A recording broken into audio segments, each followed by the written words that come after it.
Amém, meus irmãos, que a graça e a paz do nosso Deus venha estar sobre a sua vida, sobre a sua família, sobre esta igreja, em nome de Jesus. Amém?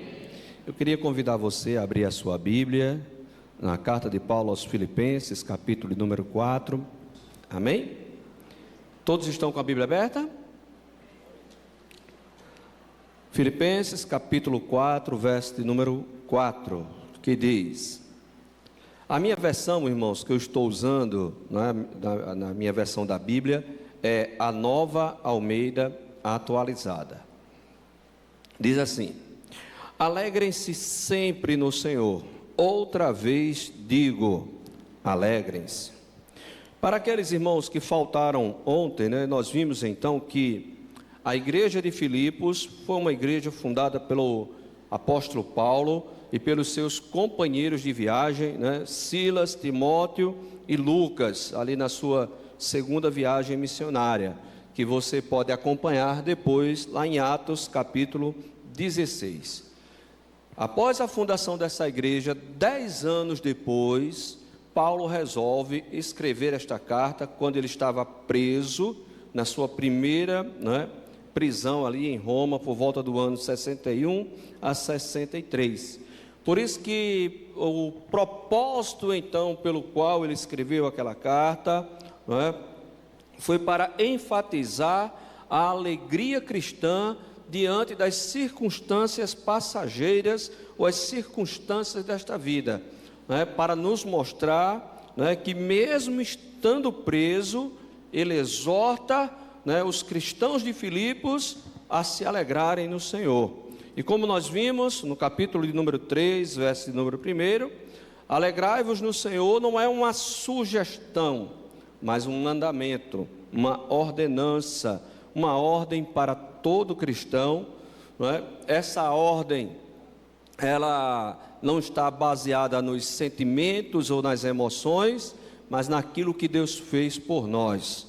Deus nos salvou, Deus nos redimiu, Deus nos transformou, Deus nos transportou do império das trevas para a sua maravilhosa luz. Nós somos filhos do Rei e herdeiros dos céus.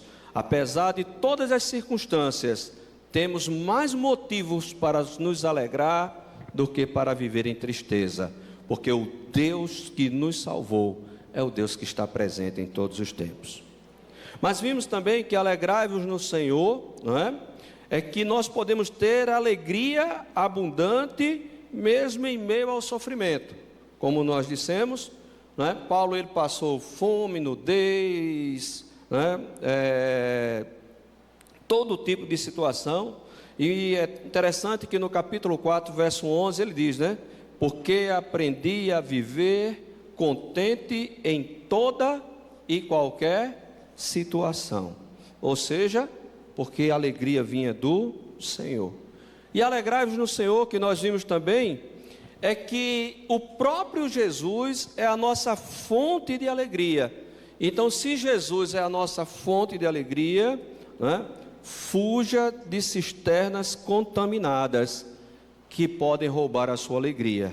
Pelo contrário, que em Cristo Jesus nós venhamos a transbordar de alegria, porque na presença do Senhor há fartura de alegria. Então, no capítulo 3 que nós vimos ontem, Paulo ordena que venhamos a nos alegrar no Senhor. Não é isso que ele diz? Capítulo 3, verso 1: quanto ao mais, meus irmãos, alegrai-vos no Senhor. Só que no capítulo 4, ele diz assim, capítulo 4, verso 4: alegrai-vos sempre no Senhor. Outra vez digo, alegrai-vos. E o interessante é que ele ordena, dá a ordem no capítulo 3. Só que no capítulo 4, ele ordena e repete mais uma vez essa ordenança. Pergunta: por que Paulo fez isso pela terceira vez, nos ordenando? Será que não já bastava ele ter dado a ordem lá na sua carta, fazendo a leitura da carta publicamente, porque Paulo estava preso? Epafrodito é que foi lá levar a oferta, Você vai ver tudo isso no capítulo 4. E Epafrodito, então, é que traz a carta e começa a ler para a igreja, né? Então, ele ordena no capítulo 3, no capítulo 4, ele ordena e repete essa ordem, né? A razão, irmãos, da repetição da ordem, ela está no contexto.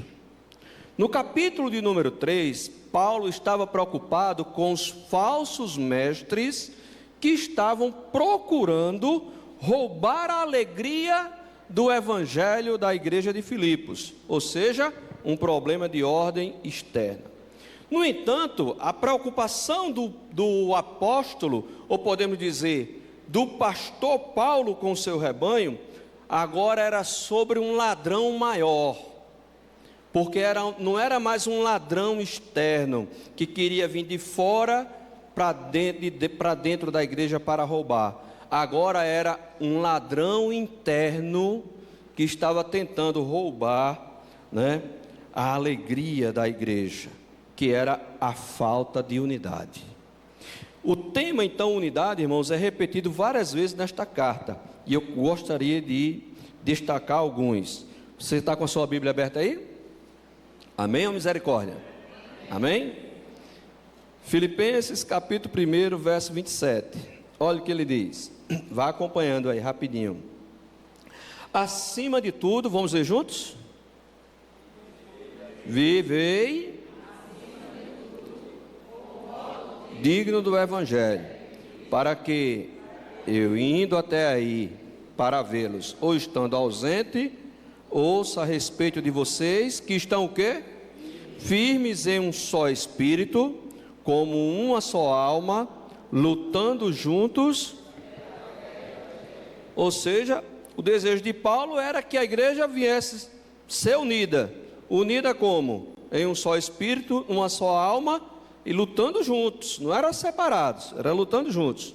Agora vá para o capítulo 2, verso 2. Vamos ler juntos?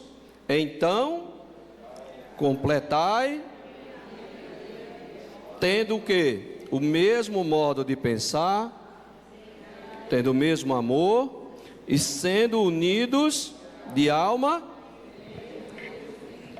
Ou seja, Paulo disse assim, ó: eu queria que vocês completassem a minha alegria. Vocês têm feito muita coisa para eu me alegrar, mas eu queria que a minha alegria fosse plena. E qual é? O mesmo modo de pensar, o mesmo amor, sendo unidos de alma e mente. Vá para agora, ainda no verso de número 5. Ele diz assim, ó: tenha o mesmo modo de pensar. Verso 5: tenham entre vocês o mesmo modo de pensar de Cristo Jesus, né? Capítulo do verso 14 ao 16, quando ele diz assim, ó, capítulo 2: façam tudo sem o que, irmãos? Murmurações nem discussões, para que sejam irrepreensíveis e puros, filhos de Deus inculpáveis no meio de uma geração pervertida e corrupta, na qual vocês brilham como luzeiros no mundo, preservando a palavra da vida. Assim no dia de Cristo poderei me gloriar de que não corri em vão, nem me esforcei inutilmente. Entretanto, mesmo que eu seja oferecido como libação sobre o sacrifício e serviço da fé que vocês têm, fico contente e me alegro com todos vocês.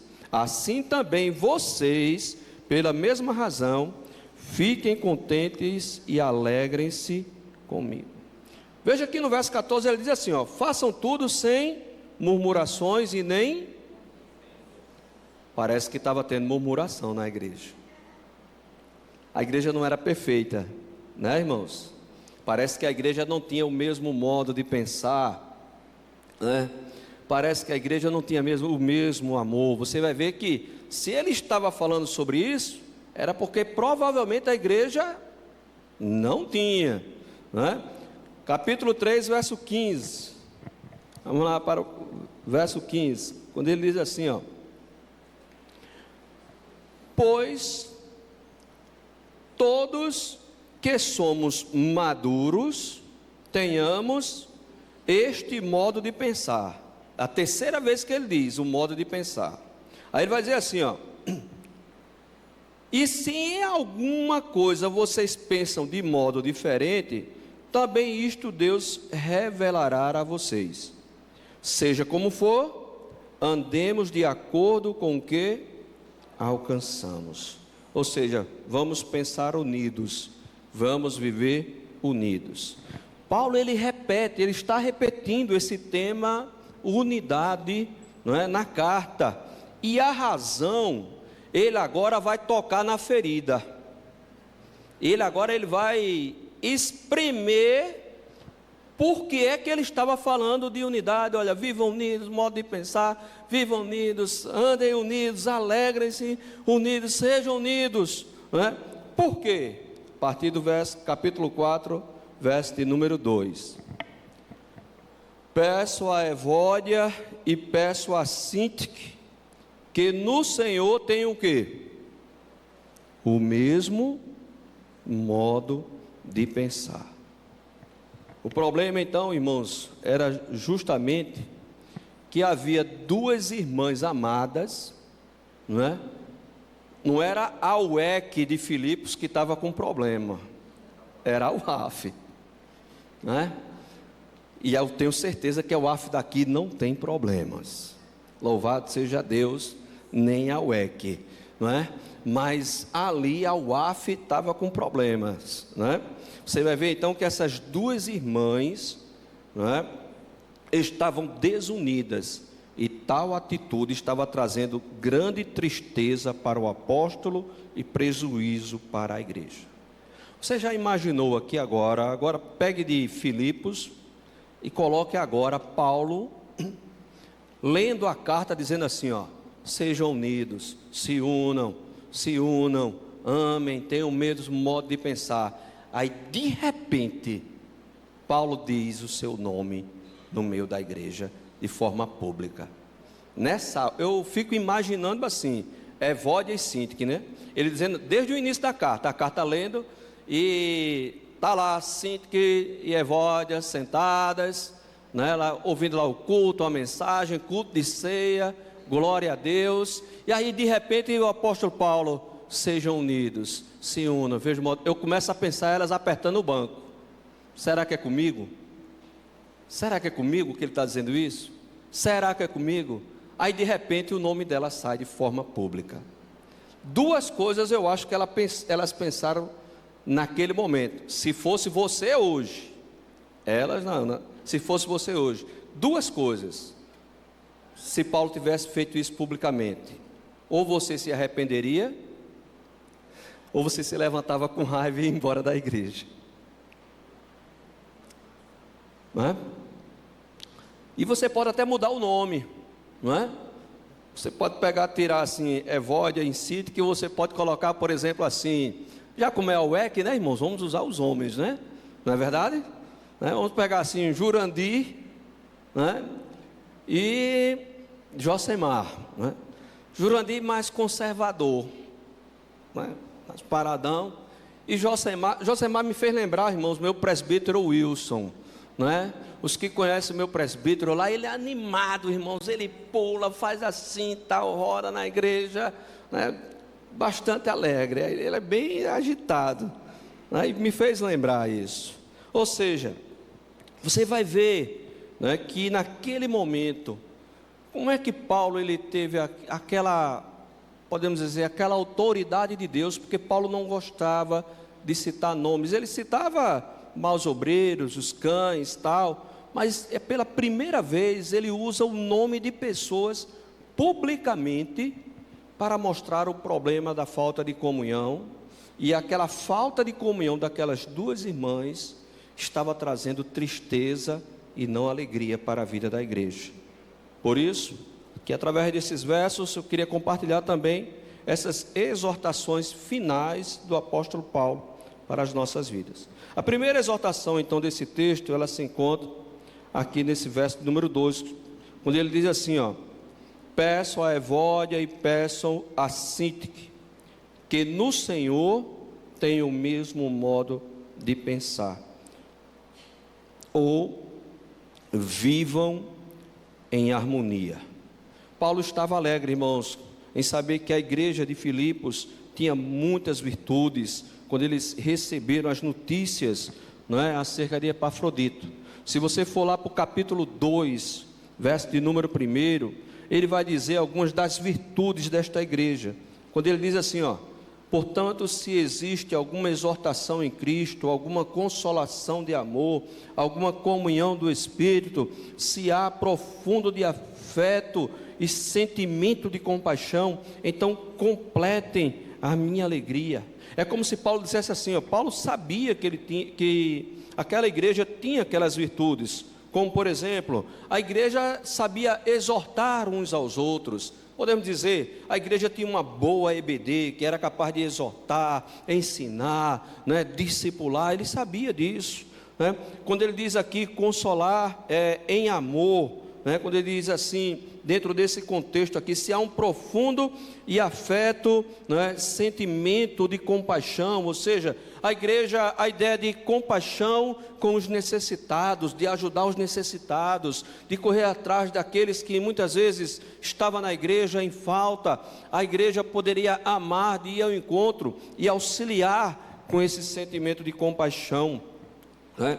E quando ele vai dizer entranhos, né, afetos, né, de misericórdia, né, ou seja, sendo unidos de alma e mente. Aí ele vai dizer assim, ele reconhece essas virtudes, ele se alegrava com essas virtudes, mas é como se ele dissesse assim, ó: já que vocês têm tudo isso, eu quero que vocês completem a minha alegria, vão mais adiante, vivem em harmonia, sejam mais humildes, sejam mais solícitos uns com os outros. Paulo sabia, irmãos, que haviam líderes em desunião. Evódia e Síntique eram líderes da igreja. Veja que ele diz no verso 3, quando ele diz assim, ó: e peço também a você, fiel companheiro de julgo, que auxilie essas mulheres, pois juntas se esforçaram comigo no evangelho. Paulo reconhecia a liderança daquelas mulheres. Paulo está dizendo assim, ó: essas mulheres, há 10 anos atrás, elas se esforçaram comigo. Talvez, a Bíblia não diz, né? Aqui é um pensamento meu.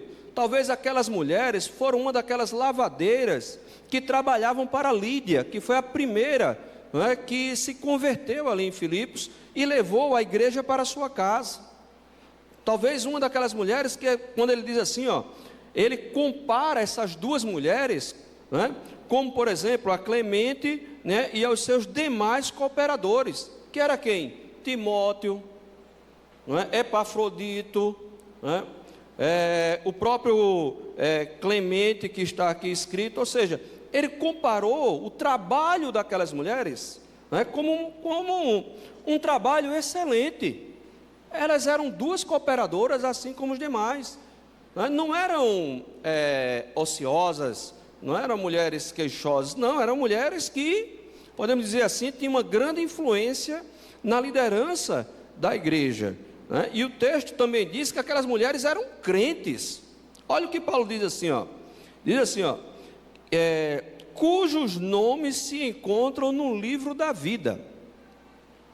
Paulo tinha plena convicção de que o testemunho que aquelas mulheres davam, né, eram mulheres que evidenciavam que realmente o seu nome estava no livro da vida. Eram crentes, mas eram crentes desunidas, não é? A briga então daquelas irmãs estava chegando a formar partidos dentro da igreja.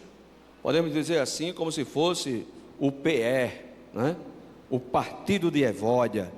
Eu sou do partido de Evódia. Por quê? Ela é mais conservadora, ela é daquele vestido grande e tal, usa cocó e tal, cabelo grande. Não, eu sou do partido de, eu sou do PE, né? Ou melhor, eu sou do PS, sou do partido de Síntique. Por quê? Ela é mais liberal, calça jeans, cabelo curto e tal. Estava formando, irmãos, partidos dentro da igreja. E não tem coisa pior para a vida de uma igreja, quando a igreja fica formando panelinhas, grupinhos, que não se unem com um propósito, mas que ficam lutando, se combatendo, se gladiando. E Paulo, ele começa agora aqui a exortar, porque quando grupos começam a fazer isso, tem dois perigos, e está lá no capítulo 2, vou passear com vocês, para que vocês entendam o contexto. No capítulo 2, quando ele diz assim, verso 3, não façam nada por partidarismo ou vanglória. Ou seja, estava criando partidos mesmo. Ele estava batendo ali agora no capítulo 4 na ferida. Porque quando nós criamos panelinhas ou partidos na igreja, nós queremos dizer que o nosso partido é melhor. E aí essa partidarismo é a ideia de interesse pessoal. E vanglória, né, é parte do egoísmo. Ou seja, a briga daquelas irmãs, né, fazem com que viesse a trazer grandes prejuízos para a comunhão da igreja. Porque ao invés da igreja se alegrar no Senhor, a igreja estava se entristecendo pela falta de comunhão. Irmãos, talvez isso não aconteça conosco, né? Mas eu queria dar, por exemplo, alguns exemplos a vocês. Numa festa como essa, né, que muitas vezes tem aquele irmão que auxilia, não é, na igreja, o irmão da UE que está auxiliando, tal, né, tem sempre aquele irmão que ele sempre vai se destacar no auxílio, fazendo as coisas quando a igreja está em festa. Não tem esse irmão aqui? Não sei nem o nome dele, mas eu acredito que tenha. Ou então tem a irmã do bolo. Todo culto, todo festivo, ela está preparada para fazer o bolo. Mas aí no final da festa, o pastor agradece ao preleitor, aos músicos, ao coral, mas se esquece de quem de agradecer? Da irmã do bolo. Ou então se esquece do irmão que deu assistência, o tempo deu suor, né? E aí a irmã pode chegar e dizer assim: é isso mesmo, eu trabalhei, eu ralei, eu fiz isso, mas nem o meu nome falaram, não é? E tem mais, no próximo ano não vai ter bolo, né? Ou então o irmão que está auxiliando, e tem mais, eu fiz isso, auxiliei, ralei e tal, né? Mas no próximo ano, no aniversário da UEC, se me chamar, eu não vou dizer um não bem grande, não. Tais pessoas estavam procurando o quê? Destaque e glória. Quando não encontram essas coisas na igreja, procuram outros revoltados, que também não tiveram e formam partido. E esse egoísmo traz grande tristeza para a vida da igreja. E aqui, irmãos, Paulo ele vai dizer algumas coisas. A primeira delas é que cada um de nós tem o dever de estar, né, debaixo da vontade do Senhor, para estar em harmonia.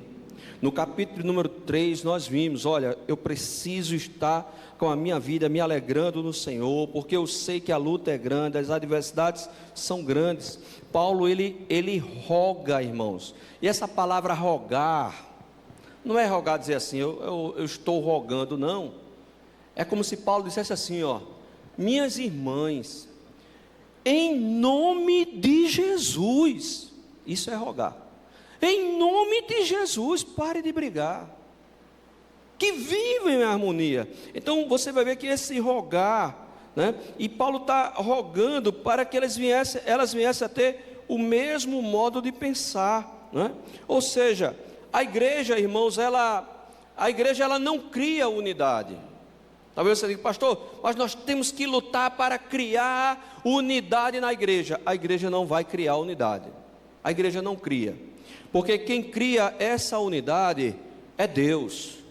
Ele é o único soberano, todo-poderoso, que cria essa unidade na vida da igreja. Mas por quê, pastor?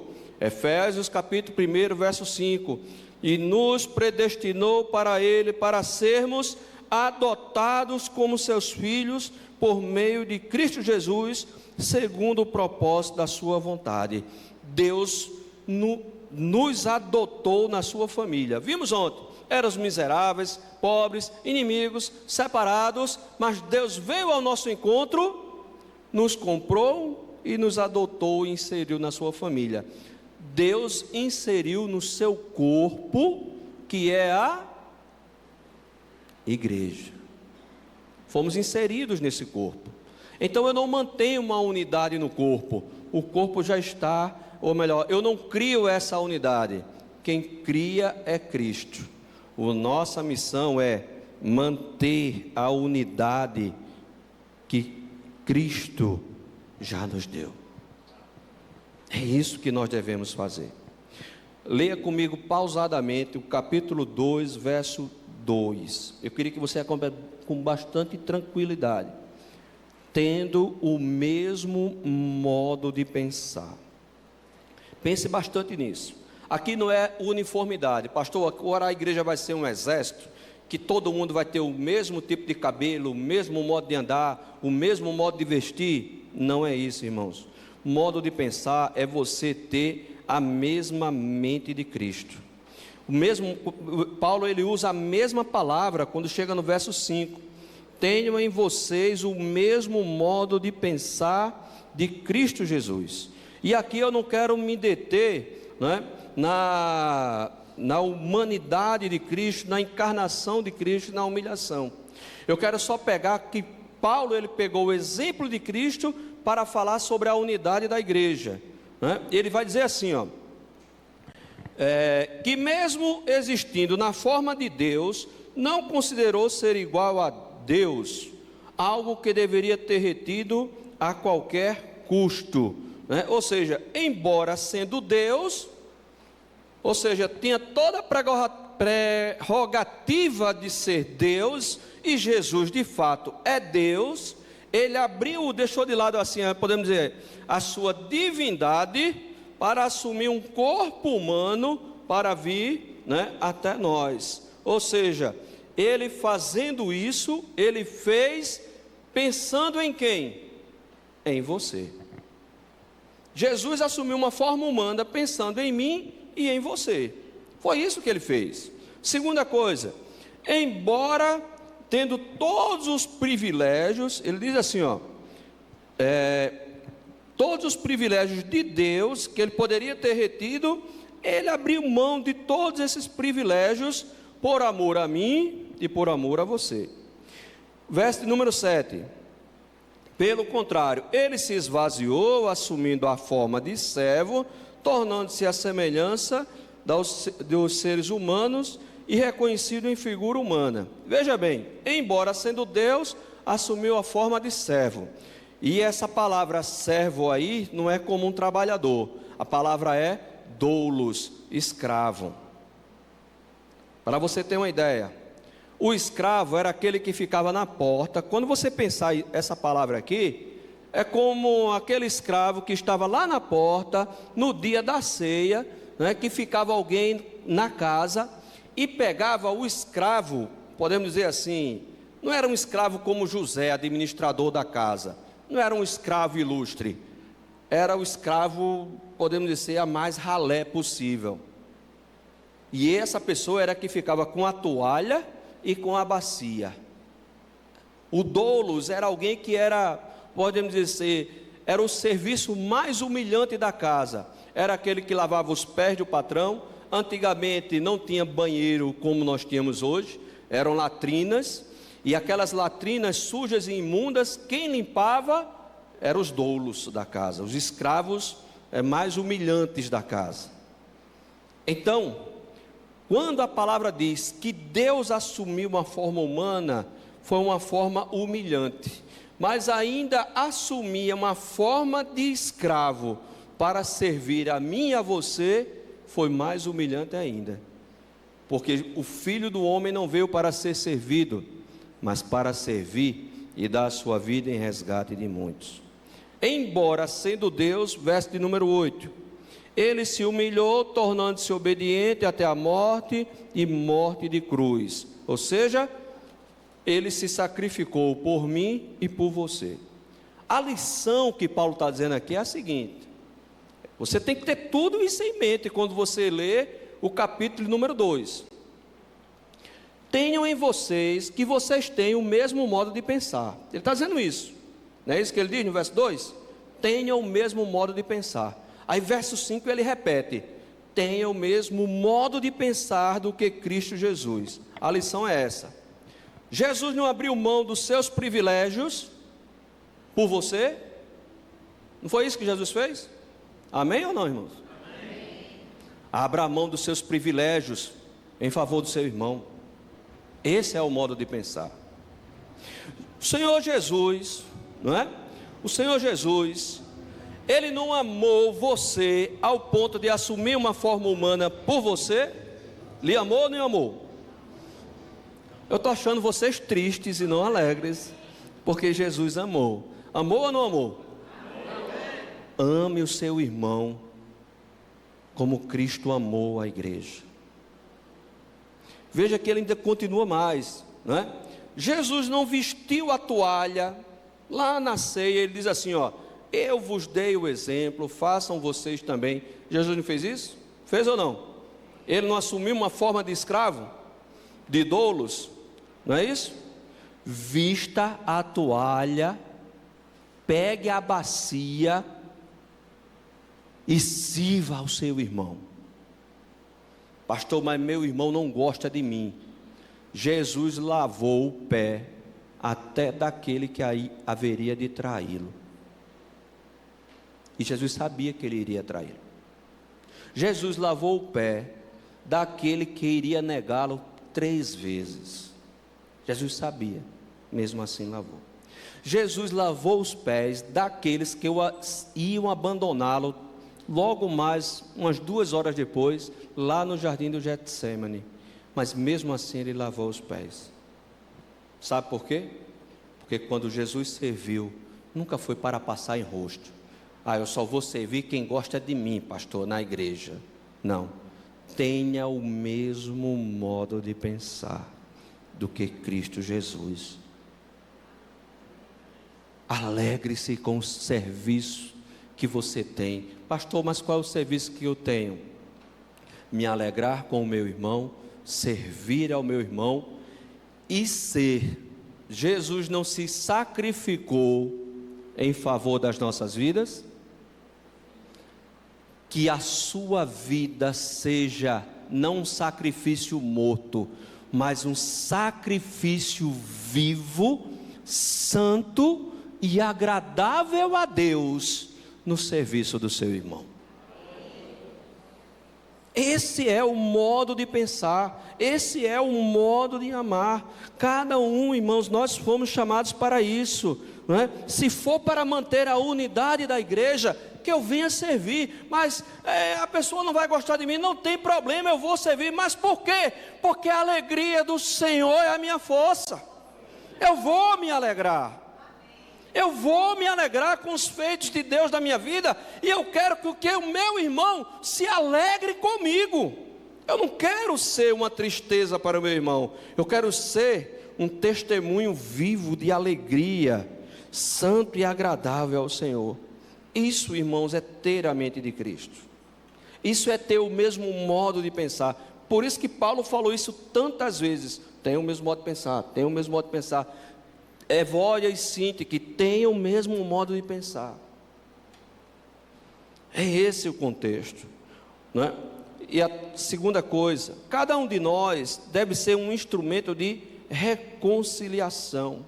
Veja que no capítulo 4, verso 3, ele pede às irmãs que tenham o mesmo modo de pensar do que Cristo Jesus, mas ele vai dizer assim, ó: peço também a você, companheiro de julgo, e a palavra é sasaigos, era alguém que estava disposto, é aquele tipo de pessoa, é aquele companheiro de lutas, que ele ia ser o reconciliador. Sabe aquele conciliador que tem partes em conflitos na justiça, e tem alguém que tem que ser o conciliador? O contexto era esse. Não sabemos se era Timóteo, não é? Se era Lucas ou era Epafrodito. No entanto, reconhecemos que a igreja precisa de sazaigos, pessoas dispostas a trabalhar pela reconciliação da igreja.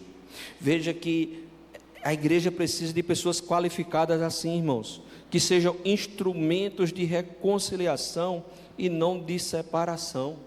Paulo ele vai dizer assim: meu companheiro, me ajude nisso, eu estou preso. E olha que a carta estava sendo lida, ele disse: olha, eu estou preso, o problema é sério. Paulo não tratou o problema com leviandade, da unidade da igreja, ele tratou sério, ele chegou a pedir ajuda publicamente na carta: ó, meu irmão, em nome de Jesus, ajude essas mulheres a se reconciliarem, porque não era fácil o problema de reconciliação, não é? Que os departamentos desta igreja venham pensar nisso. A UEC, ela tem que trabalhar pensando nisso. Os departamentos, irmãos, da nossa união, tanto de homens como de mulheres, quanto de jovens, foram criados para serem ministérios de reconciliação, e não ministérios de destaque, ou para criar partido, ou criar orgulho, não. Todos os departamentos da igreja têm uma missão. Qual é a missão? Reconciliar, porque em vez de jogar a pessoa na outra, precisamos de homens e mulheres que possam nos unir, ao invés de nos afastar.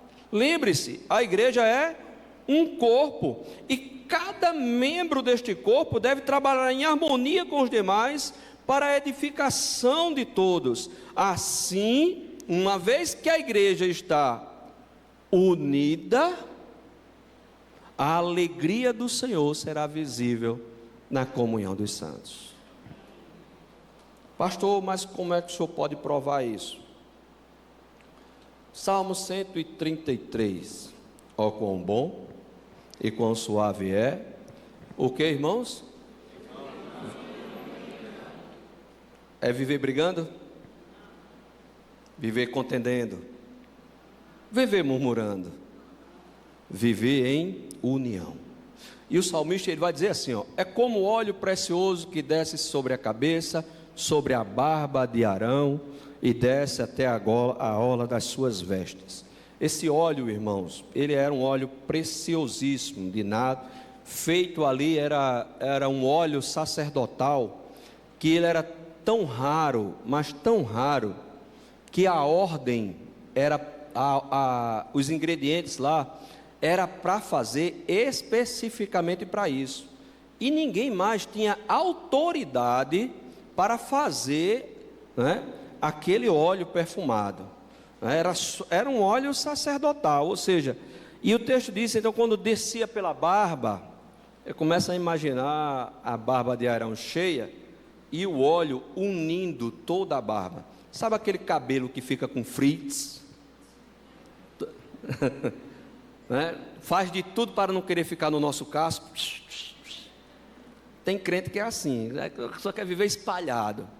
O óleo é para unir tudo. Porque talvez você diga: pastor, mas por que um óleo perfumado? Porque quando a igreja está unida, ela exala o bom perfume de Cristo. E quando você sente um perfume bom, qual é a sensação? Não é de alegria o perfume? Eita, nem é Boticário, nem Natura, nem nada. Antigamente minha mãe comprava Avon, só a graça do rei, né? Mas aquele perfume, você diz assim: eita Jesus, que coisa boa. Qual é o nome do teu perfume? O meu perfume é sacerdotal. Qual? Perfume de Cristo. Você sente prazer de estar em comunhão com aqueles que estão ao seu redor. Isso é prazeroso, é alegria, é comunhão, a comunhão da igreja. Mas ele vai dizer mais: é como o orvalho do Hermon que desce sobre os montes de Sião, ali ordena o Senhor a sua bênção e a vida para sempre. Para você ter uma ideia, o Monte Hermon é o monte mais alto dali da região da Judéia, são 2.814 metros de altitude. O Monte Sião, né, onde ficava o templo ali em Jerusalém, é uma distância de 200 quilômetros do Monte Hermon até o Monte Sião. Você calcula aí, eu não sei quanto é daqui para Miguel Calmon, mas você calcula aí 200 quilômetros. Só que no Monte Hermon, como ele é o mais alto, ele sempre é nevado. E geralmente vem uma brisa da névoa da manhã, e essa brisa, ela vem regando de lado, 200 quilômetros, ela vem regando até Jerusalém. Quando chega lá, em Jerusalém se sente até o frescor que vem de lá, 200 quilômetros. Só que esse orvalho não faz só isso. Esse orvalho, quando vem pela manhã, até aquelas terras áridas e secas, elas são regadas e começam a reverdecer. Sabe o que é isso? Quanto mais distante, por mais que você venha estar distante da sua comunhão, mas quanto mais unidos, Deus derrama dessa bênção, e você será abençoado da sua união com Cristo. E tem coisa melhor para a gente se alegrar do que com as bênçãos de Deus na vida de uma igreja? Mas ainda tem mais. Como rega a terra, gera a vida. Ali ordena o Senhor a bênção e a vida. Eu não vejo nada melhor na vida de uma igreja unida, porque quando a igreja é uma igreja saudável, ela vai viver em unidade. Quando ela vive em unidade, ela é abençoada e ela é vivificada pelo Senhor. Era isso que Paulo queria de Evódia e Sítique. Ou seja, igreja saudável é igreja unida.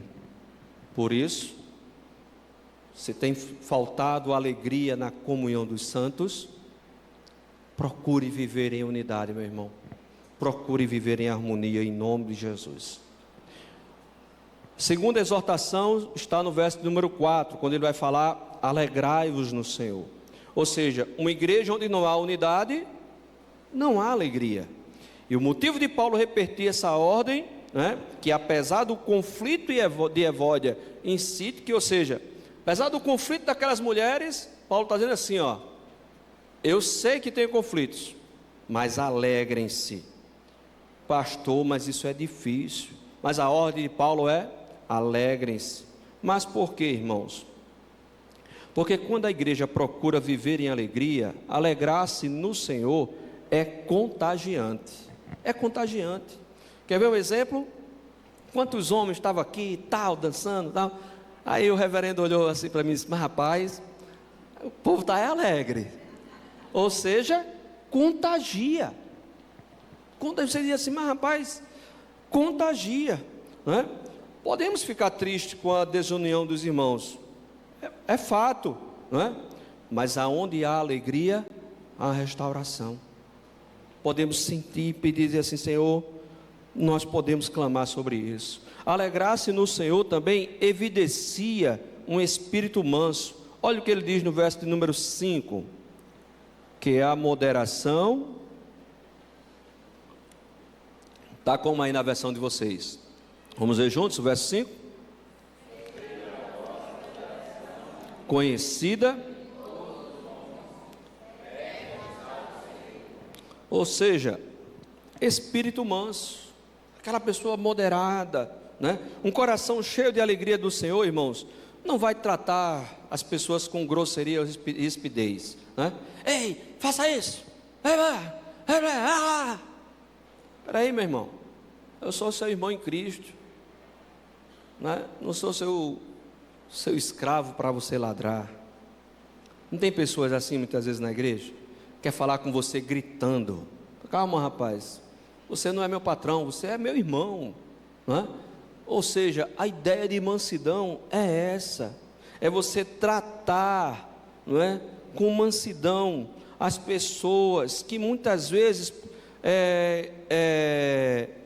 vão tentar discutir na igreja, mas você, como um conciliador, precisa ser manso.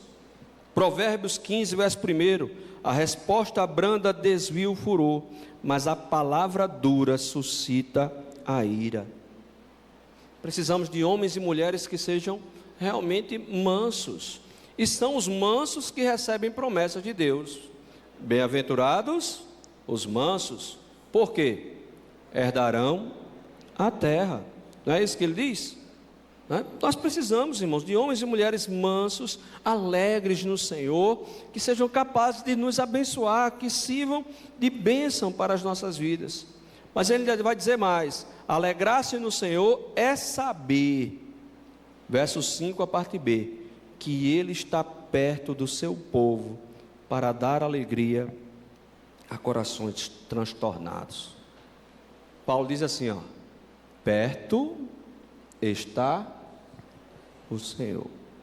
Jesus está sempre perto de nós, irmãos, para conceder sua paz e acalmar corações conturbados. Pastor, eu vivo em desunião, estou tão triste com meu irmão. Perto está o Senhor para lhe consolar, para lhe dar paz, para que você tenha paz também com seu irmão, para que você tenha essa alegria. Devemos nos alegrar em Deus, irmãos, sobre a sua pessoa, sobre as suas obras, por tudo que Ele tem feito nas nossas vidas e está fazendo. Perto está o Senhor para nos dar verdadeira alegria, não só contra os inimigos, mas sermos unidos em um só corpo, em um só Espírito e em uma só fé, em um só Deus e Pai. Porque a alegria do Senhor é a nossa força. Alegrai-vos sempre no Senhor. Quero trazer algumas aplicações para as nossas vidas. Quando você for servir aos seus irmãos na igreja, está lembrado da irmã do bolo? Está ou não? Não faça como ela. Não faça as coisas por interesse pessoal ou por vaidade. Faça pelos motivos certos. Faça para o Senhor. Alegre-se no Senhor. E quando você for servir a seu irmão, sirva com alegria, porque o Senhor está perto. Você terá mais alegria no que realizar. Não queira ser superior aos seus irmãos. Seja servo deles. Considere seus irmãos superiores a você, não é? Que o seu alvo seja o bem dos outros e não o seu. Fazendo isso, tenho certeza que você terá a alegria do Senhor no que realizar. Segunda coisa, se você está em desarmonia com algum irmão de sua igreja, reconheça a necessidade de viver em união e reconcilie-se com ele para ter alegria. Procure essa reconciliação. Em Mateus capítulo 5, verso 3, o Senhor Jesus diz assim, eu vou para o culto de domingo e eu estou com a minha oferta, o meu culto a Deus que eu vou oferecer a Deus. Aí alguém lá na porta diz assim, antes de você oferecer o seu culto, a sua oferta, vai e reconcilie com seu irmão. Não, peraí, primeiro eu vou para o culto me alegrar. Não, primeiro reconcilie-se com seu irmão, depois vá e apresente a sua oferta ao Senhor e louve a Deus. Não tem alegria maior, irmãos, do que você estar com o seu irmão unido, louvando e adorando a Deus. Mas não tem coisa pior para a sua vida do que você vir para o culto com raiva do seu irmão e você vai louvar e o seu culto não passa desse teto, porque não vai chegar à presença de Deus. E o pior, quando ele diz, lá no verso de número, Mateus capítulo 5, verso 24, vai logo e reconcilia-te com ele, antes que ele te leve ao juízo, o promotor te leve ao tribunal, e você seja preso. E não tem pior prisão do que a amargura de uma vida distante da comunhão dos santos. Ele está na igreja, ele acha que está adorando a Deus, mas não está adorando em nada, porque só está dizendo assim, ó ele lá, ó ele lá, só começa a olhar para o irmão, porque tem sentimentos de amargura, não tem alegria no Senhor. É a pior prisão existencial que pode existir. É um cristão que não se alegra na casa de Deus com seus irmãos. alegra-te no Senhor. E seja um instrumento de reconciliação. Que você seja um companheiro de jugo, não é? Um instrumento de bênção e não de maldição. Sua igreja precisa de homens e mulheres que sejam sazaigos, companheiros de jugo, que trabalhem na reconciliação. Que o departamento da UEC desta igreja está completando 31 anos. Que esse departamento seja um instrumento de companheiros de jugo para auxiliar uns aos outros na alegria do Senhor. Não só a UEC, mas toda a igreja, todos os departamentos sejam instrumentos de Deus para trazer a alegria de muitos e não tristeza.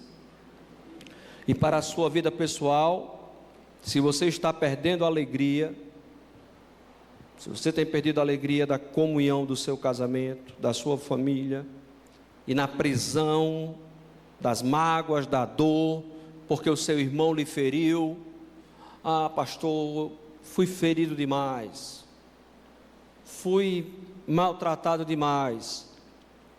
Lembre-se, é para você essa última lição: perto está o Senhor de você, para restaurar a sua vida, para restaurar a sua comunhão.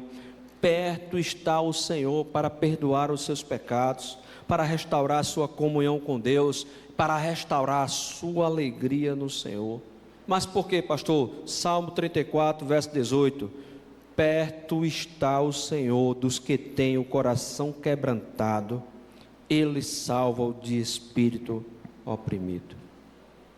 Ele também está perto de você, Ele quer restaurar a sua alegria. Alegrai-vos no Senhor, porque esse é o Deus Todo-Poderoso. Isaías 43, verso 3, ele diz mais: não esmagará a cana quebrada, nem apaga, o pavio que fumega. E a ideia da cana quebrada, irmãos, é aquela ideia que você já está quebrado por causa da falta de comunhão, e você não tem mais alegria, e ainda vem outro fazer como fazia com Paulo, ainda vem um mensageiro de Satanás, e ainda vem bater em você, Deus não está aqui para quebrar você, Deus está aqui para restaurar você e lhe dar nova alegria. E quando ele fala não apaga, o pavio que fumega, quem já que é da roça sabe, aquela ideia daquele candeeiro, não tem um pavio? Aqueles candeeiros simples que usava querosene, era uma fumaça enorme na casa do meu avô, horrível, a minha cara ficava cheia de tina no outro dia de novo, por causa daquele candeeiro. Mas eu me lembro, a ideia do pavio é essa, é que o pavio ficava apagando, aí de repente, meu tio ia lá e suspendia o pavio, e quando ele ficava queimado demais, meu tio ia e cortava aquilo que estava fumegado, o pavio ficava novo novamente e reacendia a chama. A sua vida pode estar se apagando, e como aquele pavio cheio de cinzas, Deus é poderoso para podar, remover as cinzas, restaurar o pavio e reacender a alegria do Senhor na sua vida. Deus é poderoso para fazer isso. Que você encontre a verdadeira alegria que vem do Senhor, porque para isso Ele veio, para dar vida e vida com abundância.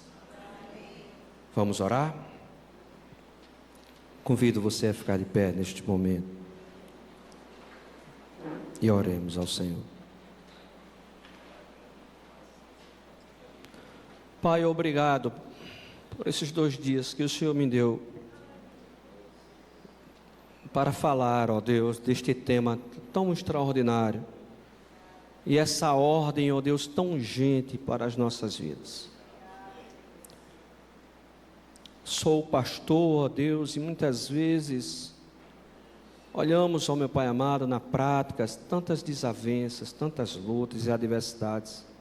Se não faltam os inimigos de fora para roubarem a alegria, não tem alegria, não tem tristeza pior, quando há essas desuniões, que às vezes há um desgaste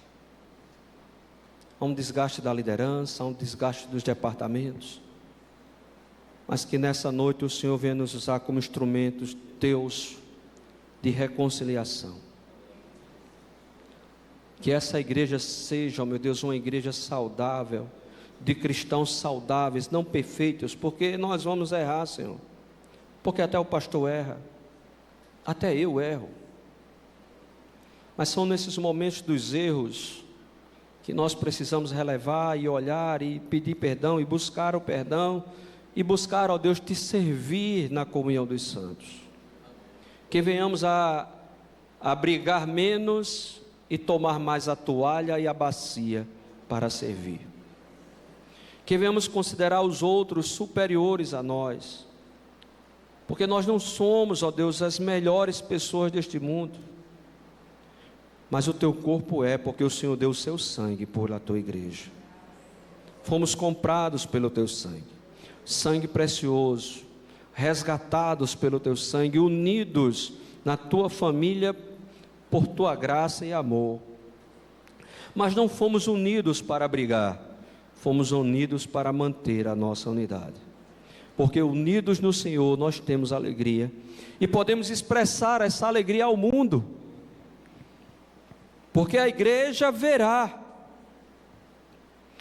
a unidade do Senhor nos unindo e nos enchendo de alegria, e para que o mundo veja essa alegria e tenha interesse de fazer parte deste corpo, assim como na igreja primitiva.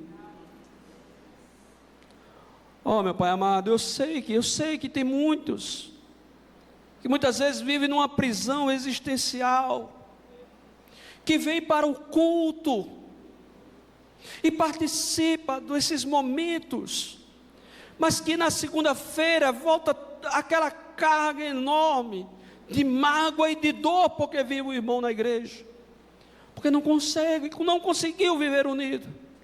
Oh meu Deus, arranca.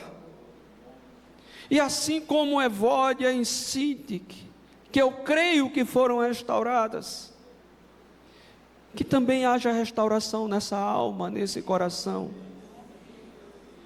para que a igreja seja unida em um propósito: glorificar o teu nome e se alegrar pelos teus feitos na vida da igreja.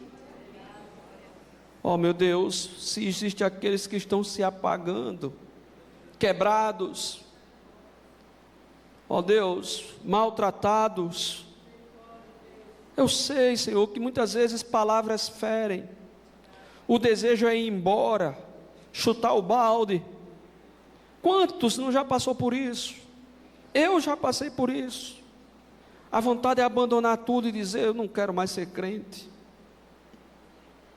Mas o Senhor é aquele que vem ao nosso encontro, corta, remove as cinzas, restaura, para que nós venhamos a andar mais uma milha de alegria com os nossos irmãos. É o Senhor quem vem ao nosso encontro e cura aqueles de espírito abatido, angustiados. Ó Senhor, então vem curar aqueles que se encontram com o coração ferido. Vem trazer restauração, Senhor, em nome de Jesus. Se a alegria do Senhor está se apagando, que o Senhor venha reacendê-la nesta noite, em nome de Jesus, para que eles provem da alegria do Senhor novamente. E se há alguém que ainda não se converteu e não provou dessa alegria, que o Senhor salve essa alma, para que ele venha ter e provar da alegria do Senhor, que é a nossa força. Obrigado, ó Deus. Continue a abençoar a vida do pastor, da liderança, dos departamentos desta igreja, para que sejam alegres no Senhor, no nome de Jesus. Amém. Louvado seja Deus.